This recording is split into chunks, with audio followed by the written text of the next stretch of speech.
Director గురించి నేను ఎక్కువ చెప్పలేదు, తను అడిగింది నా గురించి చెప్పట్లేదు ఏంటని. ఇప్పుడు మొత్తం నాకు మానస శర్మ వారణాసి ఏంటిది వారణాసి శర్మ కాదు, వారణాసి.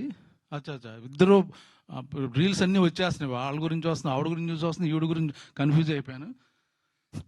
అంటే అందం గురించి వాటి గురించి. చాలా మంచి రైటరు, చాలా మంచి డైరెక్టరు.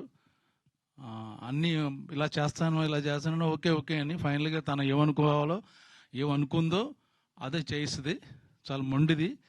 ఫస్ట్ మట్టుకు ఒప్పుకుంటా బాగుంది చేద్దాం అని. లాస్ట్ టేక్కి వచ్చేసరికి యాజ్ ఇట్ ఈజ్గా తను ఏం రాసిందో ఇటు అటు మార్చడానికి అదే చెప్పాలి మనం. ఒక్కవేళ బలవంత పెడితే అది తీసి అది పక్కన పెట్టేస్తుంది, తనకు కావాలని మళ్ళీ తీసుకుంటుంది అన్నమాట. చాలా మంచి ఫ్యూచర్ ఉంది. ఇంకో సెంటిమెంట్ ఏంటంటే, నేను చేసిన డెబ్యూ డైరెక్టర్లు అందరినీ నాకు 30-40 మంది వాళ్ళ కొత్త సినిమాలు చేశాను, వాళ్ళందరూ పెద్ద డైరెక్టర్లు అయిపోయారు. తను కూడా ఆ విషయంలో లెక్కి, అంతే కదా. సో ఓకేనా. ఇప్పుడు ప్రస్తుతం ఎంజాయ్ చేస్తుంది. ఇప్పుడు అంటే యాక్టింగ్ మళ్ళీ ఆఫర్లు కూడా వస్తున్నాయంట. ఇప్పుడు